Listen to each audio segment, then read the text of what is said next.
I never imagined a simple family vacation could turn into a lifetime of betrayal. I remember the excitement bubbling in our home as we planned the Hawaii trip, sun, sand, and laughter. My heart swelled with joy, thinking my daughter and I would share memories that would last forever. I believed love and family were all that mattered. But the moment of truth shattered everything. My daughter, with a tone sharper than I had ever heard from her, told me, "You're not coming with us to Hawaii, you're too poor." Her words pierced through me like ice, leaving a cold emptiness in my chest. The happiness I once felt turned to disbelief and anger. How could my own child, my flesh and blood, judge me this way? In that moment, a fire ignited inside me. I realized that this was no ordinary humiliation, it was a call for action. I promised myself that I would show them all the true meaning of respect, power, and justice. Every detail, every step would be meticulously planned. I would not act out of blind rage, but with calculated precision. The world would soon see that the underestimated, the dismissed, and the too poor could rise beyond anyone's expectations. If you're hooked by this story, like and subscribe, and tell us in the comments where you're watching from. Before that fateful day, life had its own rhythm. A comforting, predictable rhythm that I had cherished for years. Our mornings began with the sun filtering through the kitchen window, warm light spilling across the wooden table where my daughter would sit, her laughter mingling with the clink of the coffee cups. My spouse, ever the careful planner, would already have the day's errands mapped out, every detail executed with seamless precision. I was content in my role, balancing work, family, and moments of quiet reflection. Being a parent had taught me patience, resilience, and the kind of love that doesn't demand praise. It simply exists, quietly shaping lives around it. I took pride in every small gesture, from helping with homework to listening intently to my daughter's endless stories. Every evening we would gather in the living room, sharing snippets of our day, celebrating minor victories, or simply sitting in comfortable silence. Yet amidst this warmth, there existed a figure whose charm was almost disarming. The villain of our tale, seemingly perfect in every social interaction, always knew the right thing to say, the perfect smile to wear, and the careful words to avoid suspicion. At family gatherings, friends would comment on their charisma, their ability to captivate a room effortlessly. But I had learned over time to notice subtle discrepancies. A fleeting glance, a word too cleverly chosen, a tension lurking beneath the politeness. There were moments, almost imperceptible, that should have served as warnings. A slightly dismissive remark about our finances, a sidelong glance when discussing my dreams for our future, or a fleeting shadow across their face when no one was watching. These tiny signals, easy to ignore amidst the daily bustle, hinted at something darker beneath the surface. At the time, I rationalized them, attributing them to stress, fatigue, or coincidence. Our home, though, was a sanctuary, a place where laughter, love, and trust flowed freely. Weekends were spent in small adventures, trips to the park, quiet movie nights, or spontaneous baking sessions with my daughter taking the lead. Each moment reinforced the bond we shared, a delicate tapestry of ordinary joys that seemed unbreakable. I was so immersed in these simple pleasures that the notion of betrayal felt impossible, unthinkable. Even the villain, for all their cunning, was part of this picturesque life. They smiled during celebrations, offered gestures of kindness, and interjected humor in ways that made you believe in their sincerity. They were woven into the fabric of our daily existence, creating an illusion of harmony. No one could have guessed, not even I, that beneath the veneer of charm lay motives that would soon unravel our world. The red flags, when looked at collectively, formed a subtle pattern, an almost imperceptible forewarning of the storm to come. Perhaps it was the way their eyes would momentarily dart when discussing money, the slight tension when certain topics arose, or the calculated compliments that seemed too rehearsed. At the time, these details were easy to overlook, drowned in the comfort of normalcy and the warmth of our shared life. This peaceful baseline, though seemingly eternal, was fragile. Each laugh, every hug, every shared secret was a calm before the inevitable storm. A calm I cherished unknowingly, a moment of tranquility that would make the coming chaos all the more shocking. The stage was set, the players in place, and the world outside carried on, oblivious to the tension building within the walls of our home. Love, trust, and loyalty had their place, but so too did deception, envy, and pride, the elements that, when unleashed, would change everything. And though I could not see it then, the first hints of betrayal were already creeping into our lives, disguised as ordinary interactions, waiting for the perfect moment to reveal themselves. At first, it was subtle, a fleeting inconsistency here, a vague explanation there. I brushed them off as trivial, part of the chaos of everyday life. Yet as days turned into weeks, these small anomalies accumulated like loose threads in a tightly woven fabric. Something was unraveling, and I could feel the tension tightening around me. My instincts, honed by years of navigating both business and personal challenges, refused to let me ignore these signs. I began observing quietly, recording what others would dismiss as harmless interactions. A conversation that didn't align with previous statements, receipts that didn't match, subtle evasions when certain topics arose. Every detail, no matter how insignificant it seemed, was carefully noted. I wasn't acting out of panic, my approach was deliberate. Each observation was a piece of the puzzle, a clue pointing toward a truth I was determined to uncover. As I delved deeper, I started asking discreet questions. I approached acquaintances, casually inquiring about recent events and noting their reactions. A hesitation, a forced smile, a fleeting flicker of guilt, all of it mattered. I cross-referenced stories, double-checked claims, and kept meticulous records. My calm exterior concealed the storm of suspicion brewing within, allowing me to analyze without revealing my growing anxiety. The more I investigated, the more the pattern emerged, a network of deception I hadn't anticipated. Each revelation was a shock, yet it was methodical, almost surgical. I traced financial records, scrutinized interactions, and quietly observed behavior over days. Every detail that once seemed mundane now held a hidden meaning. Small lies began to form a coherent narrative, a map leading to the source of betrayal. Even as dread settled over me, I maintained composure. Panic would have been a mistake, clarity was essential. I reminded myself that every step mattered, that patience and precision would ultimately turn the tables. The villain's charm, once disarming, now became a challenge, a puzzle I was intent on solving. Their smiles, their calculated compliments, the effortless grace with which they manipulated perceptions. It was all being catalogued in my mind for future use. Sleepless nights followed, filled with quiet analysis and reflection.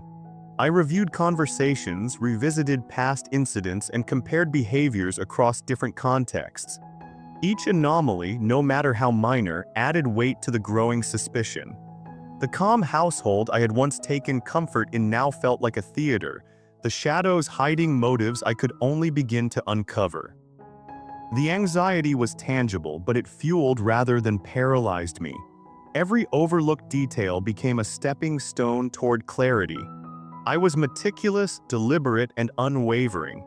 By the time the first pieces of the puzzle fit together, I had mapped out the scope of the deception, understanding both its subtlety and its reach. It became clear that this was not a single act of betrayal, but a series of calculated manipulations, executed with precision. The betrayal was woven into the fabric of everyday life, camouflaged by familiarity and trust.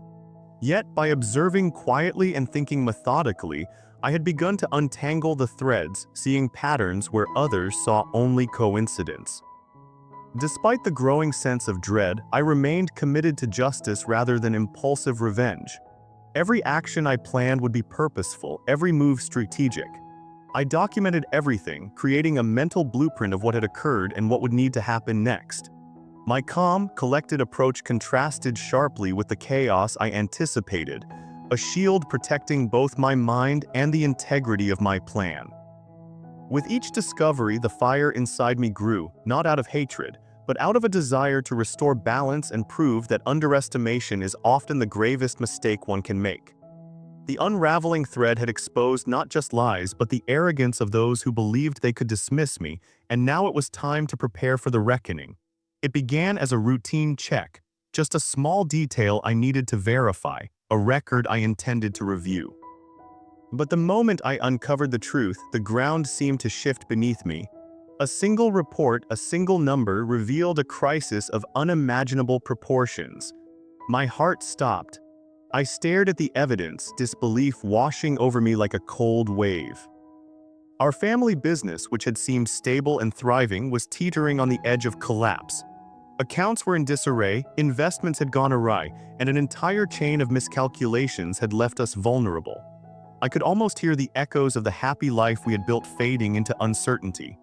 The magnitude of the problem was overwhelming. Months, perhaps years, of careful planning and effort threatened to unravel in a matter of days. Grief settled over me, heavy and suffocating. The people I had promised to protect, to provide for, were now at risk because of circumstances beyond their control. I felt a profound sense of failure, an immediate responsibility pressing down on me with relentless weight. My daughter's laughter, my spouse's trust, every memory of our family's shared joy now seemed fragile and fleeting. I moved quickly, though my mind reeled with shock. Every decision became urgent, every action critical. I had to assess the damage, determine the next steps, and begin containment before things spiraled further. The crisis demanded clarity, not panic, precision, not rashness. My calm exterior masked the storm raging inside, a storm fueled by both grief and the urgent need to act. Despite the magnitude of the discovery, the villain remained unimplicated. Their presence, once charming, now seemed irrelevant to the crisis at hand. The focus was squarely on the gravity of the situation, the potential ruin of everything I had worked for, and the threat it posed to the people I loved most. Their deceit, cunning, or charm had no bearing on this immediate emergency.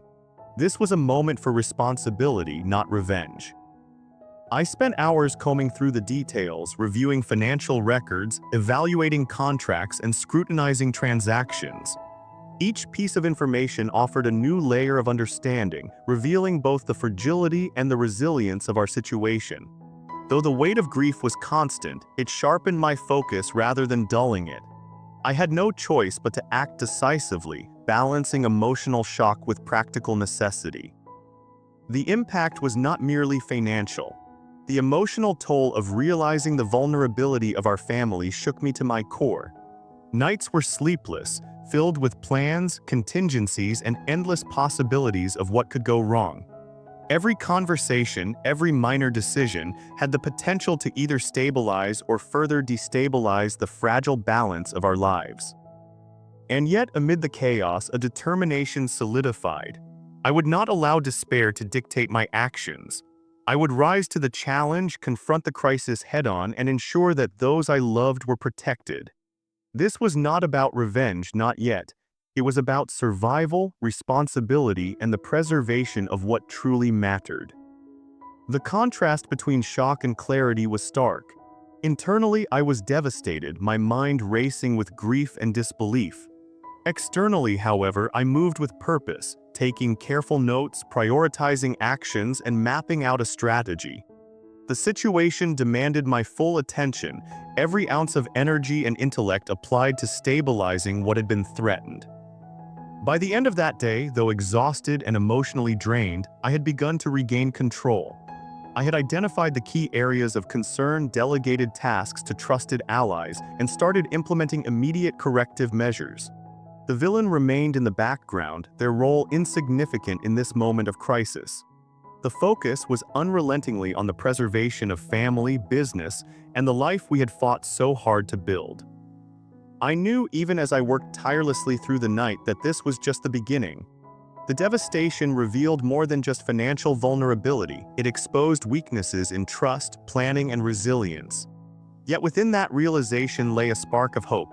With careful, deliberate action, the crisis could be mitigated, perhaps even reversed. My role was clear, my responsibility undeniable, and my resolve unbreakable. Amid the whirlwind of damage control, as I meticulously reviewed accounts and strategies, an unsettling pattern began to emerge.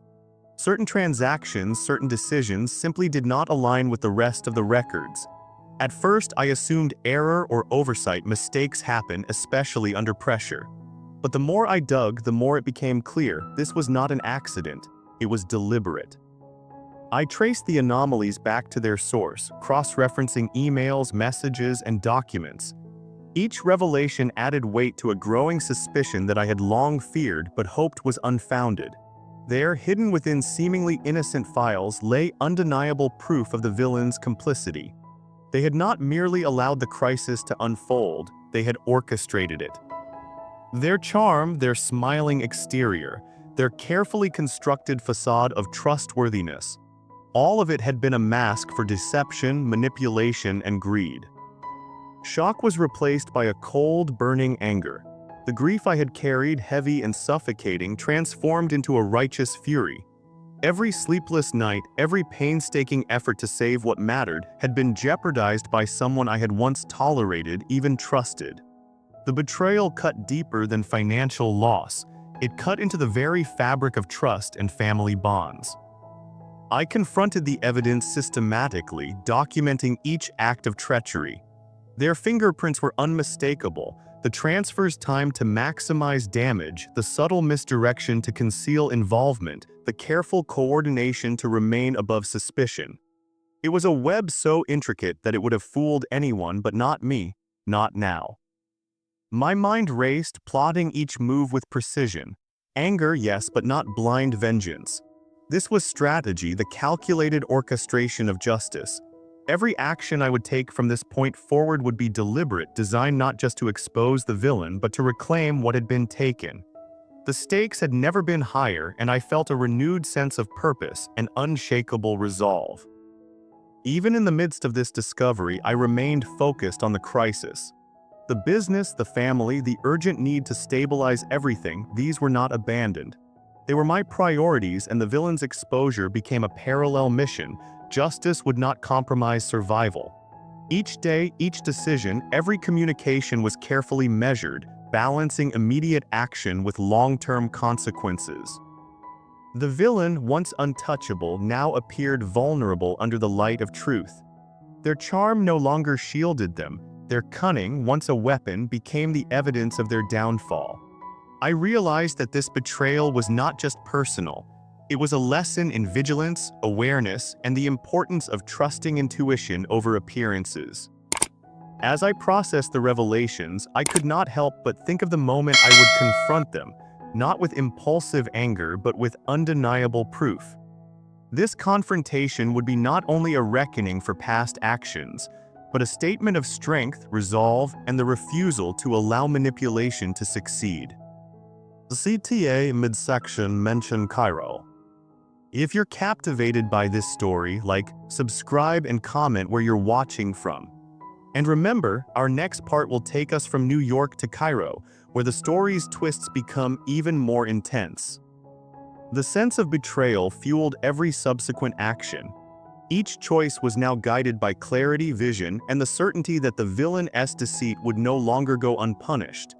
My grief had sharpened into focus, and my resolve crystallized. The path forward was clear. Stabilize the crisis, reclaim control, and ensure that the architect of this deception could never threaten us again. Even as the emotional weight pressed down, I moved with methodical precision. Each step, from auditing records to securing assets, was executed with calm determination. The discovery of betrayal was a turning point, transforming the narrative from passive survival to active reclamation.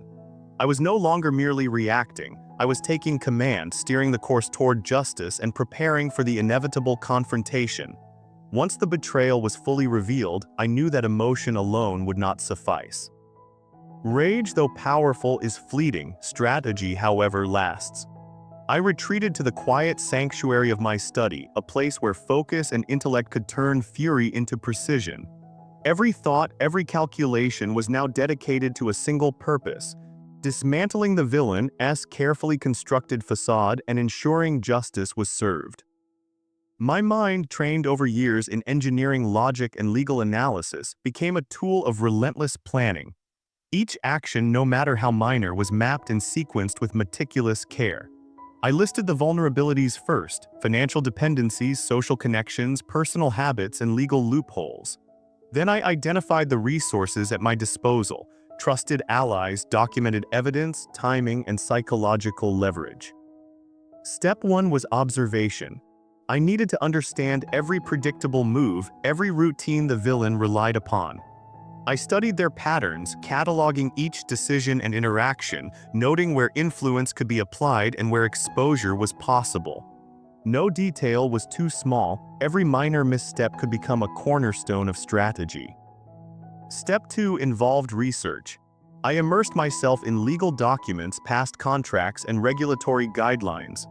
I traced financial trails with forensic attention, cross-referencing bank records, business dealings, and past correspondence. My dual expertise allowed me to anticipate countermoves, ensuring that when the time came, the plan would be executed flawlessly. Step 3 focused on psychological preparation. I analyzed their temperament, identifying triggers, insecurities, and overconfidence. By understanding their mind, I could predict reactions, manipulate perception, and maintain control of the narrative. Every message, every interaction would be a calculated step in reshaping their reality. Step 4 was resource alignment. Trusted allies were briefed discreetly, their roles defined, responsibilities assigned. Technology, timing, and communication channels were all synchronized. I built a timeline where each action supported the next, ensuring no gaps, no surprises, no room for error. Step 5 subtle exposure. Before any direct confrontation, the villain would begin to feel the repercussions of their actions. Small, precise movements, financial adjustments, carefully revealed truths, gentle but strategic social pressure would destabilize their confidence. Each step was intended to build momentum toward the inevitable collapse. Step 6 legal leverage. With documented evidence in hand, I prepared to challenge their position formally if needed. This was not about revenge in the emotional sense alone. It was justice executed within the framework of law. Contracts, transactions, and communications were arranged to leave no avenue for escape. Step 7 psychological crescendo. The culmination of all prior steps would bring them face to face with undeniable consequences. Their network, previously secure and supportive, would shift as credibility eroded. The world they had manipulated so effectively would begin to turn against them piece by piece. Throughout this planning, my rage was no longer a chaotic fire but a disciplined force. Every action was measured, deliberate, and precise. I was the architect of justice, and this design left no room for error or failure. Each step reinforced the others, creating a web of strategy so intricate that their every move could be anticipated and countered. As I outlined the plan, I felt a sense of calm power. Where grief and shock had once clouded my judgment, now clarity prevailed. I was prepared not just to react, but to control, to guide every element of the unfolding events toward the conclusion I had envisioned. Justice would be both inevitable and unassailable. By the end of this phase, I had transformed fury into focus, betrayal into blueprint. The villain, once untouchable, would now confront the consequences of arrogance, deceit, and underestimation. And when the time came, the culmination of meticulous planning would reveal the full scope of my strategy, leaving no doubt that the underestimated could rise beyond expectation, orchestrating a justice that was precise, calculated, and inevitable. The moment had arrived. After weeks of meticulous planning, I was ready to initiate the first phase of my strategy. Every detail had been accounted for, every contingency considered. The villain moved through their days with the same confidence, unaware that the very foundation of their carefully constructed life was about to shake. I began with freezing key assets. Accounts that had once seemed untouchable were secured, transactions halted, and financial channels subtly blocked. This was done quietly, discreetly, without alerting anyone to my involvement. The villain, confident and complacent, continued their routine, oblivious to the invisible threads being pulled beneath them. Simultaneously, evidence gathering became paramount. I compiled every document, every recorded interaction, and every financial anomaly discovered during my investigations. Each piece was organized and cataloged, forming a clear narrative that would be impossible to dispute. While they lived their life believing they were untouchable, I ensured that the truth was not just documented, but irrefutable. The tension grew, but it was almost imperceptible to the untrained eye.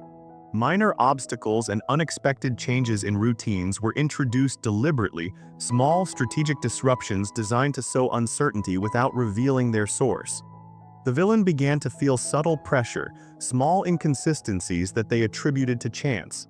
They had no idea that each moment of unease was part of a carefully orchestrated plan. I monitored every move, timing actions to maximize impact. Allies were positioned strategically, ready to act if necessary, yet invisible to the villain. Technology was leveraged to track and document without detection. Every phone call, every email, every meeting was a potential node in the web I had constructed. Despite the outward calm, inside I felt the thrill of control. The villain, so accustomed to manipulating others, now unknowingly became a puppet in the narrative I was orchestrating. Each frozen account, each compiled document, each small disruption was a step closer to the inevitable climax. They remained blissfully unaware, but the cracks in their facade were beginning to show. Every action was deliberate, measured, and precise. I had learned from observing their patterns, predicting reactions, and understanding vulnerabilities. This phase was not about dramatic confrontations or public exposure. It was the silent dismantling of their empire, the careful setting of the trap that would ensure success when the final moment arrived. Even as tension built, I maintained control. There was no room for haste or error. Patience was my ally, precision my weapon. The villain's overconfidence, once a source of intimidation, had become their greatest vulnerability. They were walking a path already determined, blind to the fact that every step led closer to accountability and consequence. By the end of the first phase, the trap was in place. Assets were immobilized, evidence securely compiled, and the villain's world, though seemingly unchanged on the surface, had begun to crumble in ways they could not perceive. Every day, their confidence waned, their reliance on control weakened, and the stage was set for the final reckoning. In this silent, meticulous execution, I found a sense of empowerment. What had begun as betrayal and grief had transformed into strategic mastery. I was no longer a victim, I was the architect of justice, the unseen hand guiding events toward inevitable resolution. The villain's empire, built on deception and manipulation, was now subject to forces beyond their awareness, forces that would soon bring them face to face with the consequences of their actions. The day of reckoning arrived quietly, without fanfare. The villain, unaware of the intricate web of evidence and strategy meticulously laid around them, entered the room with their usual arrogance. Their smile was confident, a mask of charm honed over years of deception. They assumed they controlled every aspect of the interaction, just as they had believed they controlled every aspect of life. I remained calm, seated across from them, my expression neutral but my mind sharp, every detail of the confrontation planned. The room itself became a stage, silent and charged with tension, awaiting the unraveling of a story that had been meticulously crafted. "You look comfortable," I began, my voice measured. "I suppose you believe nothing could ever touch you." The villain laughed, a sound meant to belittle but now appearing hollow. "Of course, everything I've done has been calculated. You're just reactive. You can't possibly understand the world I navigate." I allowed a brief pause, letting the weight of the silence emphasize the truth. Then, systematically, I began to present the facts: financial records, email correspondences, carefully documented evidence of manipulation and betrayal. Each piece of evidence was clear, undeniable, leaving no room for evasion. At first, they scoffed. "That's circumstantial," they said, attempting to maintain control. "You're reading too much into minor errors. You're imagining connections that aren't there." I countered with precision. "No, these are your actions, time-stamped, cross-referenced, and documented. Every decision you made, every financial misstep that wasn't a mistake but a deliberate act to destabilize the family business is here. This is not imagination, it is reality, and it ends now." Their smile faltered, arrogance giving way to uncertainty. They tried to interrupt, to weave excuses, but each explanation was met with evidence, each denial countered with fact. Their confidence began to crack, replaced by visible panic. Hands trembling slightly, a nervous tic appearing in the jaw, a forced laugh that quickly faded. The villain's composure was dissolving before my eyes. You can't prove this," they stammered, desperation creeping into their voice. I leaned forward slightly, meeting their gaze with unwavering focus. "I don't need to prove it to anyone else. I've documented everything. The truth is undeniable. You underestimated me, my patience, and my resolve. And now the consequences are inevitable." The villain's world, once meticulously curated, collapsed in stages. Every ally they had relied upon, every network they had manipulated, now began to see the cracks I had exposed. The intricate web of deception unraveled thread by thread, leaving them isolated and cornered. As they shifted from panic to denial, their voice rising in hysteria, I maintained calm, my words precise and sharp. "You believed charm and manipulation could shield you from accountability. But actions have consequences. You destroyed trust, jeopardized lives, and assumed control was yours. That assumption ends today." The room seemed to shrink around them. Every attempt at deflection or manipulation failed. The panic intensified, their breaths short, eyes darting as if searching for escape routes that no longer existed. The villain realized too late that the hero's strategy had been flawless. Every evidence point connected, every move anticipated, every reaction predicted. "You'll regret this," they spat, voice quivering. "You think you've won, but..." I interrupted calmly. "This isn't about winning, it's about justice.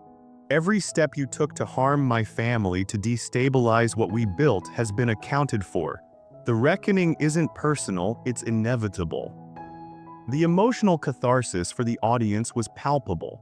The villain's facade of control shattered, their arrogance replaced by shame and desperation. The hero's composure, clarity, and strategic brilliance highlighted the stark contrast between calculated justice and reckless deception.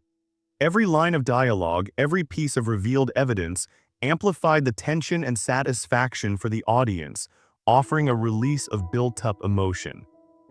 As the confrontation continued, the villain's words became fragmented, desperate pleas that failed to conceal their guilt. Their network of influence crumbled in real time, colleagues and acquaintances recognizing the mounting truth. The hero, unwavering, methodically dismantled every argument, every defense, leaving nothing unchallenged. Finally, with a combination of facts, testimony, and irrefutable records, the villain's complete collapse was undeniable. Silence followed, a heavy, charged pause where truth settled like dust on every surface. The hero remained calm, composed, a quiet symbol of resolution. The villain, exposed and powerless, was left to confront the consequences of years of deception and arrogance. This confrontation marked the turning point, not merely in the story but in the balance of justice. The audience witnessed not only the unraveling of a manipulative antagonist, but also the triumph of patient, calculated resilience. The emotional release, the satisfaction of truth revealed and justice served, resonated deeply, leaving an indelible impression of the hero's strategic brilliance and moral clarity. The confrontation left an echo that rippled far beyond the walls of that room. The villain, once confident and untouchable, faced immediate repercussions in the real world. Legal authorities were involved, assets were frozen permanently, and eviction notices arrived for properties built on deceit and manipulation. Friends and allies who had once enabled their schemes now turned away, recognizing the weight of undeniable truth. Every step of their carefully constructed life began to collapse, leaving them isolated and exposed. Meanwhile, the hero and those affected began the slow process of healing. The relief was palpable, a deep breath after weeks of tension and uncertainty. There was comfort in knowing that justice had been served, that the chaos that had threatened to destroy their family and livelihood was now under control. Each conversation, each laugh, each small daily ritual regained its meaning, infused with the knowledge that they had endured, survived, and emerged stronger. The family, once fractured by betrayal and deception, started to rebuild trust and connection. Shared meals, late-night talks, and quiet moments of reflection became the foundation for renewed bonds. The trauma of betrayal did not vanish overnight, but with every day the shadows receded, replaced by cautious optimism and a renewed sense of security. The villain's world continued to crumble in ways they could no longer influence. Eviction forced them to confront the practical realities of their misdeeds, while legal proceedings ensured accountability. There was no escaping the consequences of their actions. Meanwhile, the hero's life returned to a rhythm of deliberate calm, punctuated by the satisfaction of having acted with precision and integrity. The closure came gradually. The hero reviewed every step of the plan, every carefully executed strategy, and acknowledged the resilience it had taken to navigate the storm. There was a sense of accomplishment, not born of revenge alone, but of justice realized. The victims, once uncertain and fearful, could now envision a future untainted by deception, guided by lessons learned and trust restored. This aftermath was not merely a return to normalcy, it was a transformation. What had begun as betrayal and chaos had ended in empowerment, clarity, and moral resolution. Every action, every choice, and every calculated step had led to this point: justice achieved, the villain held accountable, and the family's life restored. 1 year later, the air in our home was filled with laughter and warmth once more. The tension that had gripped every corner, every conversation, had dissolved into memory, replaced by a peace hard-earned and deeply cherished. Life had returned to a rhythm of calm, punctuated by small joys, the aroma of morning coffee, shared breakfasts, spontaneous outings, and quiet evenings spent in conversation and reflection. I had rebuilt not just a home, but a sanctuary. Every decision, every plan, every calculated step from the past year had contributed to a life strengthened by experience and resilience. Trust had been restored where it had been broken, and bonds were deeper, forged in the fires of past trials. My daughter's laughter, once a reminder of betrayal, now symbolized hope, love, and the unbreakable strength of family. The villain's fate, in stark contrast, was a cautionary tale of arrogance and greed. Legal consequences and the loss of social credibility had left them diminished, powerless, and utterly alone. Their schemes, once elaborate and manipulative, had unraveled completely, leaving only the memory of their failed deception. This knowledge, though satisfying, was not the triumph. It was the context that made the victory of integrity and perseverance all the more meaningful.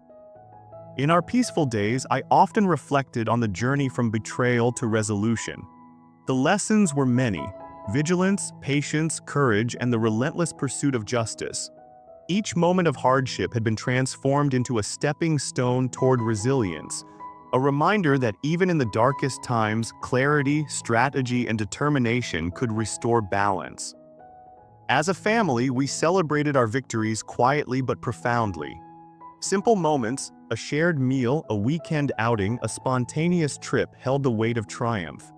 We had reclaimed not just our security, but our sense of self, proving that good, when combined with patience and intelligence, could overcome deception and malevolence. And so the story concludes not with vengeance, but with the reaffirmation of values: love, family, resilience, and justice. The villain's downfall served as a backdrop, a reminder of the permanence of consequences for deceit, while our renewed life stood as a testament to endurance, careful planning, and moral clarity. If you've been inspired by this journey, subscribe and comment where you're watching from. Share your thoughts, your own experiences, and let others witness that patience, strategy, and integrity always lead to victory. The future was reclaimed, the past reconciled, and the family, stronger than ever, embraced the promise of every new day with hope, love, and unshakable unity.